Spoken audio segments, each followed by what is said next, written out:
You almost wonder if FBI agents could hear the ticking in their head, like a clock on the wall.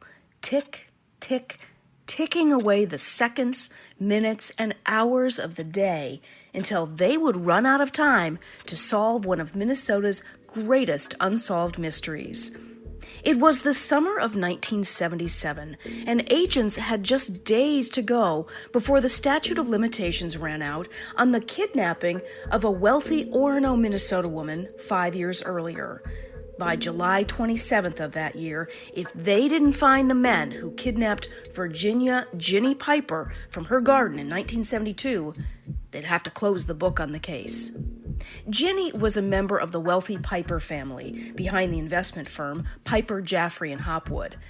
She had managed to move on with her life after being abducted by two men and chained to a tree in the woods for 48 hours. She ate soggy sandwiches in the rain while her kidnappers watched and waited for her husband to deliver the $1 million ransom. But nearly 5 years to the day later, no one had been arrested for the crime, and the statute of limitations was running out. Would they be able to convict anyone, and could the guilty party actually be a man who had just committed mass murder on a farm north of the Twin Cities? You're listening to The Vault, a Forum Communications podcast featuring true crime and general intrigue from the upper Midwest. I'm Tracy Briggs. This is part 3 of the Kidnapping of Virginia Piper 50 years later. Just a quick note here. If you have not listened to parts 1 and 2, I would encourage you to start there first. You'll get a lot more background on the Piper kidnapping itself, as well as the Willow River murders committed by one of the suspects. But back now to that tense summer of 1977 and FBI agents that hoped they'd finally get some resolution to the case that dominated their days and the nation's headlines. The pressure had never really let up on the FBI in the 5 years since Ginny Piper had been kidnapped on July 27, 1972. They wanted a conviction badly, and they worked to get it, interviewing an estimated 1,000 people over the years. Finally, on July 11th, with just 16 days left before that statute of limitations ran out, agents took the plunge, indicting the men they thought were responsible. Donald Larson and Kenneth Callahan, a couple of petty Twin Cities area criminals they had named as prime suspects the year before. According to the book Stolen from the Garden, The Kidnapping of Virginia Piper by William Swanson, Callahan, who was a cabinet maker, was picked up at his cabin in Cumberland, Wisconsin, while Donald Larson found out about the indictment while in his cell at the state prison in Stillwater, where he was serving a life sentence for the 1976 murders of his estranged wife, Ruth Larson, his wife's lover, James Falch Sr., and 2 children in the home. The murders, which happened at Larson's property in Willow River, Minnesota, were said to have been the result of Larson's jealous rage over his wife leaving him for his best friend. Even after 5 years of interviewing more than 1,000 possible suspects for the Piper kidnapping, the FBI knew the case against Larson and Callahan would not be a slam dunk. The evidence was hardly overwhelming. Now, for the sake of time, I'll just very quickly review the details of the trial in this podcast. To get into the nitty-gritty details of the trial, check out Swanson's book. Or you could check out all kinds of newspaper articles on online newspaper archive sites like newspapers.com. So let's look at what kind of evidence prosecutors did have to convict Donald Larson and Kenneth Callahan in the kidnapping of Ginny Piper.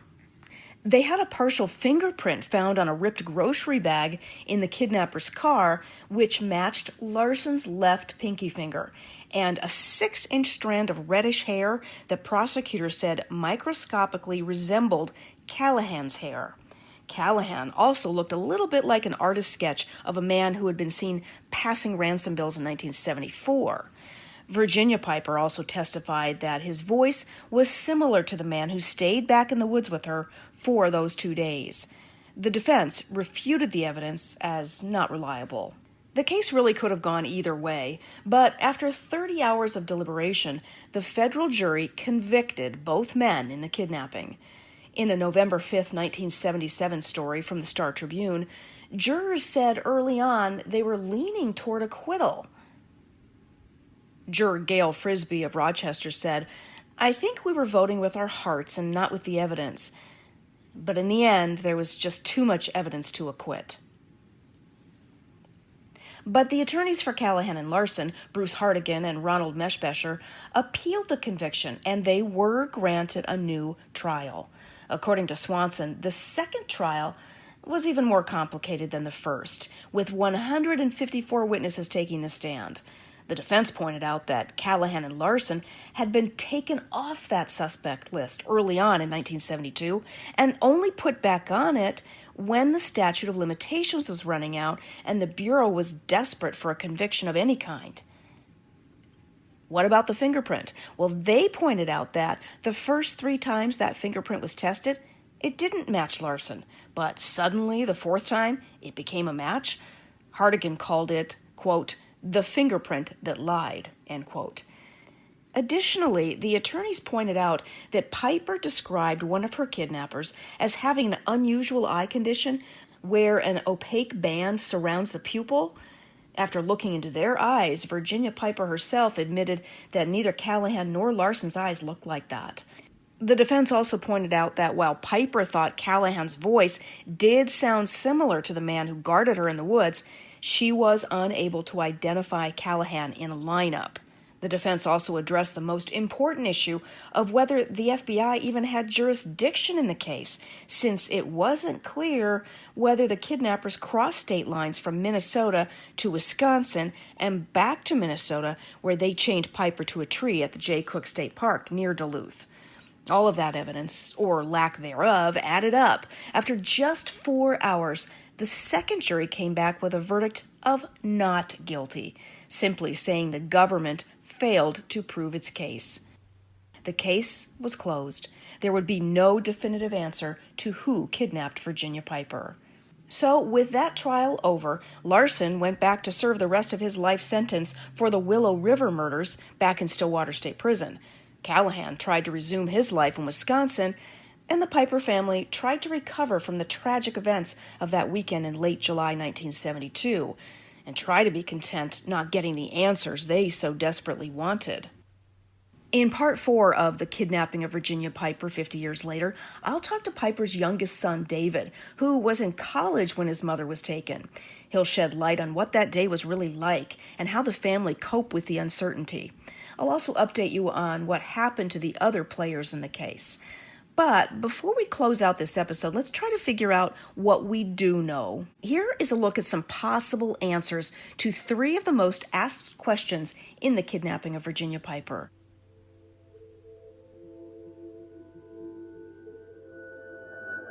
As we mark 50 years since that July day in 72, when Ginny Piper was kidnapped from her garden, abducted, and chained to a tree for 2 days, in many ways we know less about the case than we did a half-century ago. In his book, Stolen from the Garden, The Kidnapping of Virginia Piper, Swanson explained it like this. He said, making definitive sense of this case is like trying to put together a jigsaw puzzle using pieces from half a dozen different kits. Many of the people in the case are long gone, leaving any new theories to be raised only by those with secondhand knowledge of what happened. Or we can hold on to hope that descendants of those responsible will come forward with credible evidence. So here are just a few of the questions that people are still asking about this case. Question 1. Did or didn't Callahan and Larson kidnap Virginia Piper? Even the Piper family itself is split on this one. Both Virginia and Bobby Piper went to their graves convinced Callahan and Larson were involved. Their middle son, Tad, agreed with his parents, stating in Swanson's book that Mom was a very intelligent woman. If she believed those guys did it, they probably did. However, oldest son, Harry Piper III, believes there is reasonable doubt that the two are guilty. For a while, he was even looking into writing a book about the case, going so far as to interview Callahan, the man once thought to be the one to have chained his mother to a tree in the woods. Youngest son, David, according to Swanson, goes back and forth on whether the 2 men were guilty or innocent. Again, I'll speak with him in the next episode. Swanson, who has become as much an expert on this case as anyone, for his part, thinks Callahan and Larson were not involved in the kidnapping. He says the state's evidence was circumstantial, including the fingerprint that, after 3 failed attempts to match Larson, suddenly matched on the 4th try. He called it a Hail Mary before the statute of limitations ran out. He also said that the case featured unreliable witnesses and lacked common sense and logic. He wrote, Callahan and Larson were career small-timers, lacking the ambition and imagination to conceive and execute a $1 million job. But retired Pine County Deputy Jerry Olson, in 1976, a 20-something deputy who dealt with Larson during the Willow River murders, has another take. I might agree that he might not be the mastermind, but he's certainly a capable participant. And he wasn't that stupid. He played dumb, but he was pretty shrewd. Some have theorized that Swanson and Larson were simply the grunts tasked with carrying out the plan that a more sophisticated, intelligent criminal mastermind designed. In the past 50 or so years, while Callahan and Larson certainly didn't live like kings on any $1 million ransom, they also seemed to come up with money when they needed it. Pine County Attorney Reese Fredrickson said after the kidnapping, Larson was able to buy that Willow River property and build an expensive garage on it. Despite being on food stamps and being unemployed, suddenly he's got the money to build this. He gave Ruth Larson, I don't know, what was it, $4,000 or some amount of money for the divorce, so they always wonder where to get the money for that. But Swanson isn't necessarily buying that. He says Larson's personality makes it unlikely that he was involved. Don Larson was also an inveterate blabbermouth. They called him the Mouth. That was his nickname. He would have been the most popular inmate in the system because he pulled off the largest ransom kidnapping ever and was not convicted for it. So do you think he would have kept his mouth shut? Question number 2. Did Larson commit the mass murders in Willow River to help cover up his involvement in the kidnapping? On the surface, the murders in Willow River seem to be a clear case of a jilted husband violently losing control in a jealous rage. After all, Larson arrived at his former house to find his estranged wife and her lover packing up to move out. But some, including police and the FBI, have theorized that the jealous rage could have been just an excuse, the easy story, when in fact the murders could have been a way to cover up Larson's earlier crime, that of the kidnapping of Virginia Piper. Olson, who was the first deputy to arrive at the murder scene on April 24, 1976, didn't even know the FBI had suspected Larson in the kidnapping. But that changed when he was asked to stay overnight at the crime scene. The next morning, just at, it was probably about 6:30, 7 o'clock, I noticed there was a car down at the end of the driveway with 2 well-dressed gentlemen standing outside it. When he asked if he could help them, they told him they were with the FBI. He was telling me that he had come up to talk to Mrs. Larson on the previous Thursday and asked if she could interview her. And she said, well, I'm leaving Don, so if you can wait till next week, I'd be glad to talk to you. Mm-hmm. So that Friday night, Don came up, picked up the boy, and I would assume that the boy told him that the FBI had stopped and wanted to talk to Mom. Ruth had been Larson's alibi the weekend of the Piper kidnapping. Could she have been ready to come clean and change her story once she was away from Larson? Maybe not, said Olson, but he thinks it is possible. The following day, Larson came to pick up Mark, their son, to take him to Minneapolis, and Olson said perhaps Mark told his father that the FBI had come to see his mom. So, could the jealous rage story have been an excuse and Larson instead killed his wife to shut her up before she could change her story? Olson said too many things just don't add up. I've always wondered why he would take 2 guns, an extra box of shells, and 10 gallons of gas when he claimed that he went up there just to protect himself in case it got violent between him and his wife's new boyfriend. Mm-hmm.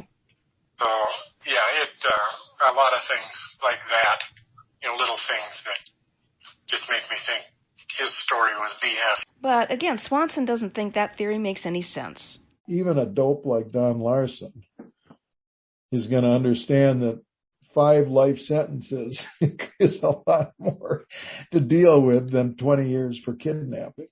I mean, why would you do that?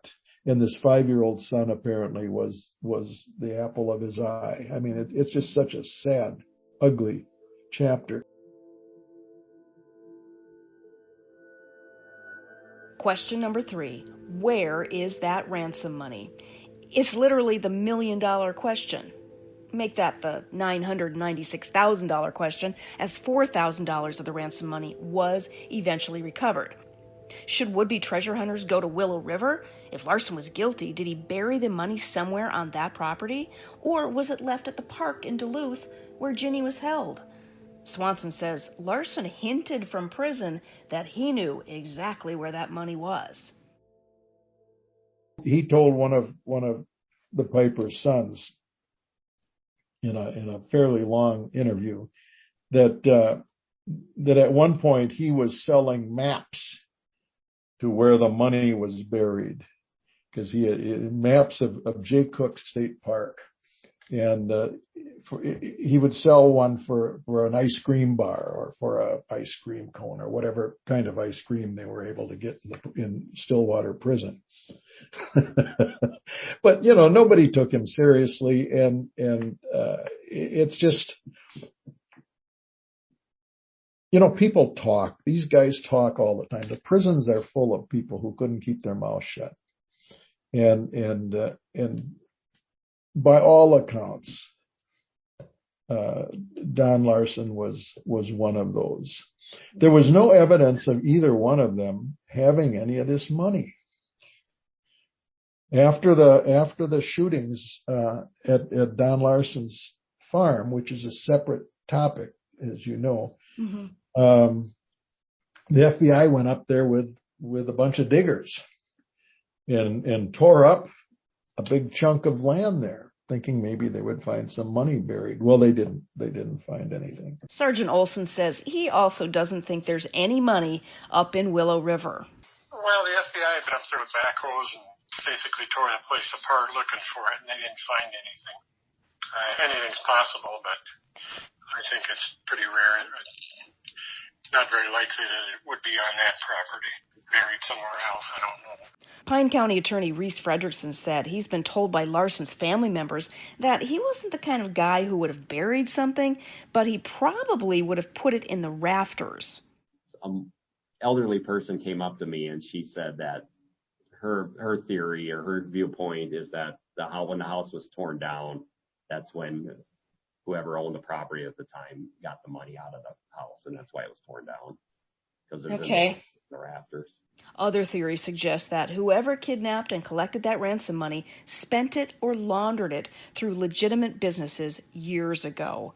Swanson's book details more theories regarding the ransom money and possible other suspects. Stolen from the Garden, The Kidnapping of Virginia Piper is available from Amazon, the Minnesota Historical Society Press, Barnes & Noble, and other bookstores. Swanson also writes fiction under the pen name W.A. Winter, and his website is wawinterbooks.com. Again, in part 4 of The Kidnapping of Virginia Piper, I'll talk with Piper's youngest son, David, who was in college when his mother was taken. He'll shed light on what that day was really like and how the family has coped with the uncertainty. We'll also take a look at what happened to the other major players in the drama. You've been listening to The Vault, a Forum Communications podcast covering true crime and general intrigue from the Upper Midwest. Forum Communications is proud to be part of The Trust Project. Learn more at thetrustproject.org.